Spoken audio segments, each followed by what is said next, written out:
exactly. Mm-hmm. Can I start it up, ask some questions? You got another one? Well, we have some comments, but go ahead. Go ahead and start off. No, Yeah, go wait, ahead. Go ahead and start. Yeah. No, I didn't see any. If you have questions, start it then. All right. I don't know if this is actually coming from a Muslim or from someone who wants us to respond to common Muslim arguments, but we have here Muhammad was prophesied in Exodus and Deuteronomy, as well as the Song of Solomon. Now, David, you caught me by surprise. I know Deuteronomy and Song of Solomon. There's actually a prophecy that they point to in Exodus? Yeah, nothing's coming to mind right now. So, Chandler, if you could tell us what you're talking about in Exodus. We know what you're referring to in Deuteronomy and in Song of Solomon. So, Song of Solomon 5:16 and Deuteronomy 18:18. So, if you have a particular one in Exodus, go for it. So, all right, who wants to respond to these? Well, what I want to ask CP, can you give us some reasons to show that Muhammad cannot be like Moses, and Muhammad's God is not like the God of Moses, because the prophecy in Deuteronomy 18, CP, you know this, I'm preaching to the choir when it comes to you, the prophet's going to be like Moses. Was Muhammad like Moses, CP? Can you help us see? Well, first, we have to take this into steps. Yep. When the Muslims, they say that, they are against the Quran, because the Quran says that Moses, he was sent to the Pharaoh. Moses and Aaron, they were sent to the Pharaoh. Muhammad, according to Muslims, he is the only messenger who was sent to the mankind. So Moses, he was sent to the Pharaoh, but yet he is a messenger for the Jews. And here you see contradiction. In the same time, we notice that the Quran says in chapter 14, verse number 4, we never send a messenger except in the tongue of his people. So in order for Muhammad to be a messenger, in order for Moses to be a messenger, in order all messengers to be the same as each other, then the Quran have to be false, because Allah never sent Moses unless to the people who speak his tongue, but yet we see him speaking to the Pharaoh. Muhammad, he should not be a messenger for somebody from Pakistan, but yet he is speaking to people who they are not Arab.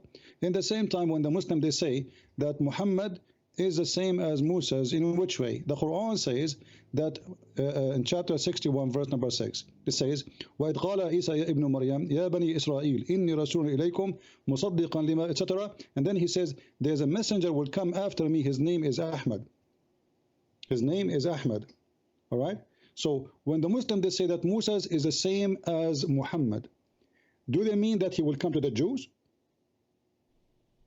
You know what I mean? Mm-hmm. Because if he is the same as Moses, and the Muslim, they say, Moses come to the Jews only. That means Muhammad only come to the Jews. He cannot be to the Arab. If Muhammad is a person who is a messenger for all mankind, that means he is not the same as Moses. This is number one. Number two, the Quran says that you have to speak the tongue of the people. Which people? The people or your own people. Muhammad, he did not speak the tongue of the people, and he is not knowledgeable in the book.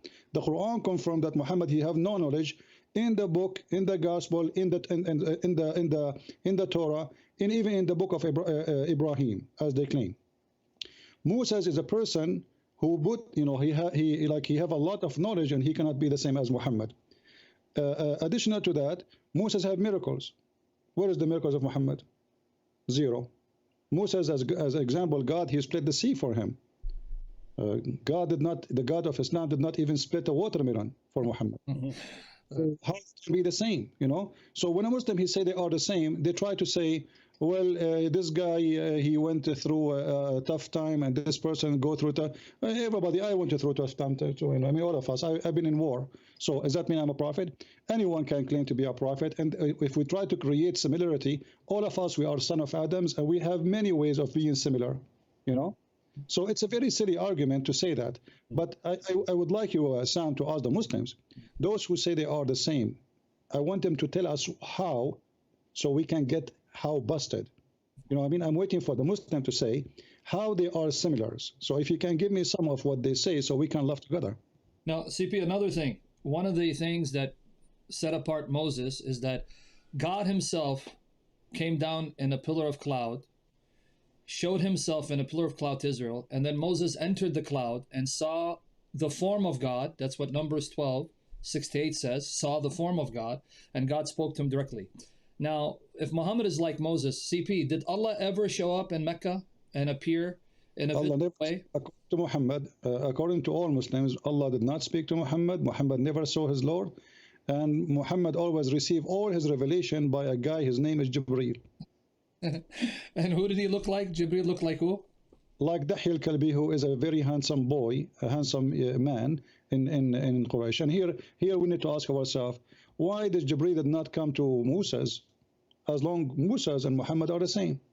You know, why the delivery to Moses was not by Jibreel, but the delivery to Muhammad was by Jibreel. Yeah. Same time, why Allah he wrote for Moses? The Quran says that Allah he wrote for Moses by his hand.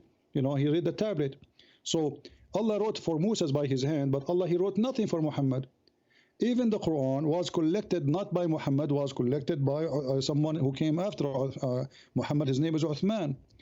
So what is the similarity? The only similarity I see, the Muslims they can find that both they claim to be a prophet, but one is a true prophet and one is false prophet. Yeah. I'm going to add to that, CP, because we want to tap into your knowledge. Now, another thing, according to Deuteronomy 24:104, it says, this is the God of Moses speaking through Moses. It says that if a man divorces his wife, she marries another. Deuteronomy 24 verses 104. And the second husband dies or divorces the woman, she cannot return to her first husband because that's an abomination to the God of Moses. Now, CP, explain to us. Now, I want to make sure everyone heard that. Everyone heard what I said? The God of Moses told Moses in Deuteronomy 24 verses 104, if I'm married and I divorce my wife, she remarries, she can never come back to me. That would be an abomination. CP, explain to us, Muhallal. In Islam, can a man divorce a woman, his wife return to him even if she's married? And what is that called? What the guy that does that, isn't it? His name's Muhallal. Explain that to us, CP. Further proof Muhammad is not like Moses. A Muslim man, he can divorce his wife as many as he wish, and when he reached the number 3, she have to go and sleep with someone else, not only to marry him. Even Muhammad in the hadith he said, until she tastes her juice. Wow. And he tastes her juice. If we go to the dictionary, the word asila, it means orgasm. So not only she have to marry a new husband, she have to taste his orgasm, and he have to taste her orgasm. And then after that, the new husband divorce her, she can go back to the previous husband. And this can be found in the Quran, yes, where it says if you divorce your women, etc., in chapter 2, verse number 233. You know. So, CP, just so they can understand what you said, you're saying, Surah Al-Baqarah, chapter 2, verse 230, if a man divorces his wife, we call irrevocably, the third pronouncement of divorce, he cannot take her back, because I want them to hear this, because I want them to hear the shock. He cannot take her back until she marries someone, and that man tastes her juice and divorce her? Is that what you just said? That's what Islam teaches? Yeah, this one in 230, and then 233 give more details. So in the hadith, Muhammad, he gave more explanation. So the Quran chapter number 2, verse number 230 says, if she is divorced after that, which means 3 times, she cannot go back to him unless she F a new man. Wow. And Muhammad in the hadith says, she cannot go back unless she tastes her juice and he tastes her juice. Astaghfirullah. Sifi, come on, man.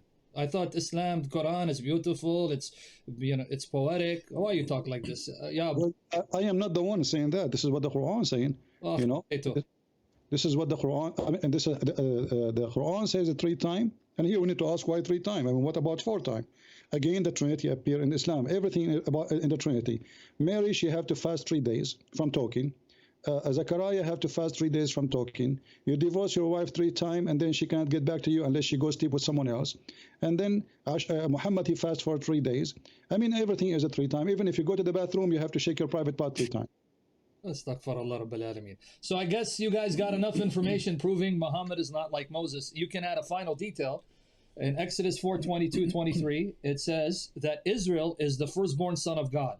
Exodus 4:22-23, you shall say to Pharaoh, thus says the Lord, Israel is my son, even my firstborn. So I say to you, let my son go that he may serve me. And if you refuse to let him go, I will slay your son, even your firstborn. So Israel is the firstborn son of God. Deuteronomy 14 verse 1. You are the sons of the Lord your God. Now, in the Quran, chapter 5, verse 18, it says, the Jews are not the sons of Allah, nor are they his beloved. End of story. Muhammad cannot be like Moses. We have what about Moses? Moses, he did not marry children. Muhammad was marrying children. Exactly. Moses was not accused to be a thief. Muhammad was accused to steal an underwear. Moses did not say if the prophet he want to have sex with any woman, she want to give herself, you know, and this is a privilege to him. So if Muhammad the same as Moses, how come he gave a privilege to him, the first of the booty, the first of the money? If you want to see Muhammad, you have to pay him. Where in the Bible it says if you see Moses, you have to pay him? Where in the Bible it says that if a woman she want to give herself to Moses so he can sleep with her? Where in the Bible it says that Moses was accused of stealing clothes? I mean, how they can be the same together? So in order for Moses to be a Muslim, first he had to be following Islam and practice all the practice of Muhammad. Where Moses kissed the black stone, where Moses says, let us pray the direction to the Kaaba, where Moses he said, if you touch a stone, the stone will erase your sin. Where Moses he said, the dog is the devil. I mean, we should have the same belief. You know, when you speak about the same. So we have to share God, we have to share the belief, we have to share the system, we have to share even the practice. Even the fasting is not our fasting. So what Muhammad have to do with Moses? Nothing. But here, Sam, remember something, that when somebody have no heritage, he try to look for one. You will see someone, he says, I am the cousin of this king, because he want to be proud. And this is exactly what the Muslim they try to do. Muhammad has no honor, so they are trying to find him an honor by fraud. Yes. In fact, I said we're going to move on, but this is this final example because it's very important to show how immoral Muhammad is. Christians, I want you to hear this, and CP is going to explain the difference in Islam and the Quran. Notice what Moses says, Deuteronomy 21, 10 to 14, about 200 years before Muhammad even showed up. Moses forbids Israelites from sleeping with captive women. He orders them that if you find a captive woman that you find attractive, you give her 1 month to mourn her dead and marry her, treat her as a wife. Let me read it. And by the way, this was revolutionary in its historical context. Even liberal scholars will say that this command is revolutionary. It's unheard of in its historical context. The fair treatment and respect for captive women. Deuteronomy 21, 10 to 14. Christians hear this. Muslims hear this. The difference between Moses and your prophet. When you go forth to war against your enemies, Deuteronomy 21, 10 to 14, and the Lord your God has delivered them into your hands, and you have taken them captive, and you see among the captives a beautiful woman, and have a desire for her to have her as your wife, okay? Then you are to bring her home to your house. She is to shave her head and trim her nails, signs of mourning. She must also discard the clothing of her captivity, because in order to remove the stigma that she has been taken captive, get rid of those clothes to help her in that transition. And she'll remain in your house and mourn her father and her mother for a full month. After that, you may have relations with her. You can't touch her for a month. Let her mourn and be her husband, and she will be your wife. Now notice how beautiful this is. It will be, if you are not pleased with her, then you must let her go wherever she pleases, but you may not sell her at all for money, nor are you to make merchandise of her, because you have humbled her. Now CP, this is revolutionary, the God of Moses. In Islam, do you find a command where Muhammad said, if you see a captive woman, you can only marry her, otherwise you can't touch her? What does Muhammad and his God say? Actually, Muhammad, he said it clearly that you can have sex with all your slaves, and even when especially in the case of the Muhammad, the Muslim, they were fighting with their friends, their cousins. So when the men of Muhammad, they came to him, they said, but we know their husbands, which means they are our friends. He said, it doesn't matter. They are yours. So if you go in the Quran, chapter 4, verse number 3, it says you can have sex with your slave, not to marry her. In the same time, chapter 4, verse 24, chapter 4, 25, chapter 4, 36, 16, 71, 23, 6, etc. All over the Quran says, whatever you own in your right hand possess, they are yours, and you do not need to marry them. As an example, Mary the Copt was not from the right hand process, because the right hand process is captive of war, as you said. And here you notice Muhammad here, even he broke his own command. The Quran says you can rape those women who they are captive, but Mary the Copt, she was not a captive from war. She was a slave gift. Yet Muhammad, he slept with her. And here you notice Muhammad, you know, he is not only far away from Moses and everything, he is taking gifts, sleeping with the gift, raping women, and he is not saying to his men, marry them. They are just a slave. There's a book, it's called Muwatta Malik. If you read it, you will see how the Muslims, they treat their slaves. As an example, Umar al-Khattab himself, he did beat a slave just because she covered herself. Because by covering yourself, you are making yourself equal to a free woman. So you will notice here how Moses is saying it clearly. And the reason, one of the reasons I believe, Moses, he said that the law should shave her hair. I think there's more than one reason, but I find it very important is to think about it this way. If a woman, she have no hair, she is not attractive. Exactly. You know, so the man will not be tempted by having a slave. The same time, the woman, she will be, let us say, give her some comfort from what she went through. She was in her family house, and now she is a captive. From a free woman to a captive, this is not easy. So imagine what Muhammad, he did. Muhammad, he took as an example Safiya. He raped her before even he arrived home in the edge of her house. The same he did with many, many women. He raped them right away after he captive them and he enslaved them. So we notice a huge difference between both, and we cannot even match. But as I said, when you have no honor, you try to look for one. Yeah. And by this the is way, why the Farmu says. CP, another thing I want you to affirm, because they didn't come out. Isn't it true in 424, not only can you sleep with captive women, but even if they're married, their husbands are alive, you can still rape them and sell them, right? Absolutely, yes, 424 I mentioned. Yeah, but I did not mention, as you said, I did not mention that it is, even if they are, a Muslim man, he cannot marry a married woman unless she is a captive. So this is why I said, the husband, they say, the Muslim, they say to Muhammad, well, we know their husbands. You remember? I said that. We know their husbands, which means they are married.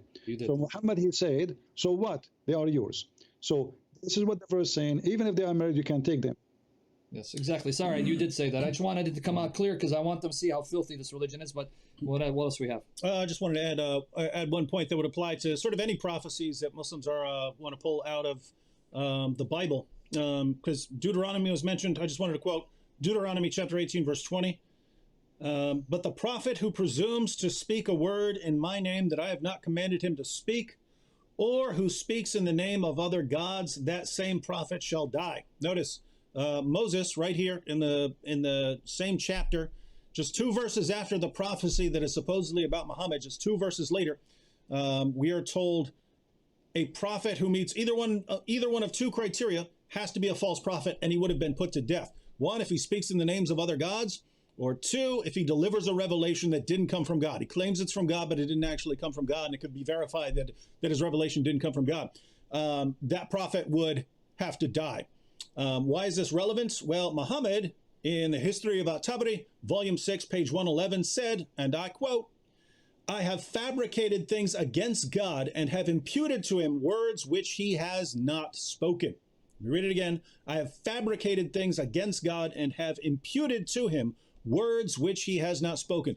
What was the criterion that we read in Deuteronomy 18? If someone claims to speak in the name of God, but the revelation doesn't actually come from God, that prophet would have to die. Muhammad said that he did it. This is in reference to the infamous satanic verses where Muhammad received a revelation promoting polytheism and then came back and said, sorry, the devil made me do it. According to Deuteronomy, he would have been sentenced to death. So Muslims claim to respect Moses. Ladies and gentlemen, if Muhammad had delivered the satanic verses during the time of Moses, Moses would have said, everyone pick up a rock and hit him with it, and he would have been stoned to death. So notice that would apply to any passage you want to bring up from the Bible, any passage you want to bring up, any prophecy about Muhammad. Guess what? According to